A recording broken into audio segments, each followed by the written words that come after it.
دیوبند کے بزرگوں کی کہانی، چراغ سے چراغ جلے۔ سہارنپور کی مٹی میں بسا دیوبند، تنگ گلیاں، پرانی مسجدیں اور ایک درسگاہ جس کی دیواروں سے علم کی خوشبو آتی ہے۔ 1866 کا سال تھا، انگریز کا راج، مسلمانوں کے دل ٹوٹے ہوئے۔ اسی مایوسی میں چند بزرگ ایک انار کے درخت کے نیچے بیٹھے، نہ ندت نہ عمارت، بس ایک جذبہ تھا، علم کا دیا جلانا ہے۔ حاجی عابد حسین اور مولانا قاسم نانوتوی۔ حاجی عابد حسین دیوبند کے ایک درویش تھے، دل میں درد تھا کہ مسلمانوں کے بچے دین سے دور ہو رہے ہیں۔ انہوں نے مولانا قاسم نانوتوی سے کہا، مولوی صاحب کچھ کیجیے۔ مولانا نانوتوی نے جواب دیا، چٹائی پر بیٹھ کر پڑھائیں گے۔ اس طرح دارالعلوم دیوبند کی بنیاد رکھی گئی۔ لَاستاد ملا محمود انتا لا شارد بمحمود تنخوانت۔ استاد نے کہا، میں اللہ کے لیے پڑھاتا ہوں، یہی دیوبند کا پہلا سبق تھا۔ اخلاص۔ شخ الندی مولانا محمود حسن۔ کچھ سال بعد ایک اور چراغ جلا۔ مولانا محمود حسن دیوبند کے پہلے شاگردوں میں سے تھے۔ انگریز سے نفرت دل میں تھی مگر طریقہ قلم کا تھا۔ انہوں نے کہا، غلامی کی زنجیر تلوار سے نہیں، تعلیم سے کٹے گی۔ انہوں نے تحریک ریشمی رومال چلائی، جیل گئے، مالٹا کی قید کاٹی۔ مرجب وسائع تورار و مسرا۔ شاگردوں سے کہتے، بیٹا آزادی مانگنے سے نہیں، قابل ہونے سے ملتی ہے۔ ان کے شاگردوں نے برصغیر کے کونے کونے میں مدرسے کھولے۔ اسلو انشخ الند مولینا رشد احمد نو۔ دیوبند سے کچھ میل دور گنگوہ میں ایک اور بزرگ تھے، مولینا رشد احمد نو، فقہ کے امام، تقو کے پہاڑ۔ لوگ دور سے مسئلے پوچھنے آتے۔ مر و خود سید زندہ زرت۔ ایک بار کسی نے نذرانہ بھیجا تو واپس کر دیا، فرمایا، علم بیچنے کی چیز نہیں۔ ان کے اور مولانا نانوتوی کے درمیان گہری دوستی تھی۔ دونوں نے مل کر دیوبند کے مزاج کو بنایا، اعتدال، نہ شدہ، نہ غلو، قرآن، حدیث، فقہ اور تصوف، سب کو ساتھ لے کر چلنا۔ ہم علمت مولینا اشرف علی تنو۔ تھانہ بھون کے خانقاہ سے ایک اور آواز اٹھی، مولینا اشرف علی تنو۔ انہوں نے کہا، مدرسہ دماغ بناتا ہے، خانقاہ دل۔ انہوں نے ہزاروں صفحات لکھے، بشتی زور، عورتوں کو دین سکھایا، رسموں سے نکالا۔ دیوبند کوئی عمارت کا نام نہیں، یہ ایک سوچ کا نام ہے۔ وہ سوچ جو کہتی ہے کہ مسلمان مظلوم ہو سکتا ہے مگر جاہل نہیں، غریب ہو سکتا ہے مگر بے کردار نہیں۔ اسی لیے کہتے ہیں، دیوبند سے چراغ جلے تو دنیا روشن ہوئی۔ تھوڑی آگے دیوبند کی روشنی پھیلی تو دیوبند کے ان بزرگوں کی لگائی ہوئی پود اب تناور درخت بن چکی تھی۔ شیخ الہند کے بعد ان کے شاگردوں نے وہ مشل اٹھائی، مولانا سید حسین احمد مدنی کے بعد۔ جب مولانا مدنی کا سایہ اٹھا تو ان کے تربیت یافتہ علماء پورے برصغیر میں پھیل گئے۔ کوئی مفتی بن کر فتویٰ کی مسنا پر بیٹھا، کوئی خطیب بن کر ممبر سنبھالا، کوئی مدرس بن کر چٹائی پر۔ مولینا محمد الساس اندلو۔ سہارنپور کے قریب کاندھلا سے ایک اور چراغ روشن ہوا۔ مولانا الیاس نے دیکھا کہ لوگ مسجد سے دور ہو رہے ہیں۔ انہوں نے کہا، کتابیں لکھنے سے زیادہ لوگوں کے پاس جانا ضروری ہے۔ اس طرح تبلیغی جماعت کی بنیاد پڑی۔ نہ رس نہ عد، بس ایک اصول، اپنی اصلاح اور دوسروں کو اللہ کا پیغام دینا۔ آج رائون سے لے کر مراکش تک جو لوگ گشت کرتے نظر آتے ہیں، وہ اسی دیوبندی بزرگ کی فکر کا تسلسل ہے۔ مولانا محمد زرر اندلو۔ مولانا الیاس کے بھتیجے شیخ الحدیث مولانا ذکریہ 40 سال تک مدینہ منورہ میں بیٹھ کر حدیث پڑھائی۔ اوجز المسالک لکھی جو متا امام مالک کی سب سے بڑی شرح ہے۔ مر مزاج وساد۔ جب کوئی تعریف کرتا تو رو پڑتے، بیٹا یہ بزرگوں کی دعا ہے، میرا کمال نہیں۔ ان کی لکھی فضائل اعمال آج بھی ہر تبلیغی مرکز میں پڑھی جاتی ہے۔ تقسیم کے بعد کا امتحان۔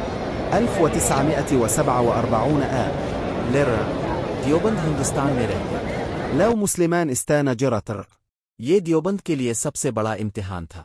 بزرگوں نے فیصلہ کیا، سیاست اپنی جگہ مگر مدرسہ سب کا ہے۔ مولانا قاری محمد طیب نے دارالعلوم کو سنبھالا۔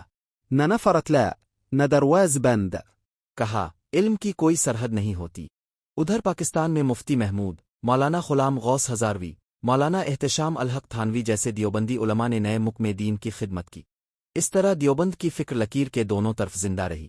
دیوبند کا آج دارالعلوم دیوبند میں 4000 سے زیادہ طلبہ ہیں۔ کمپیوٹر لیب بھی ہے اور حدیث کا درس بھی۔ لائبریری میں 2 لاکھ کتابیں ہیں۔ عربی خود زمبا۔ فرمایا،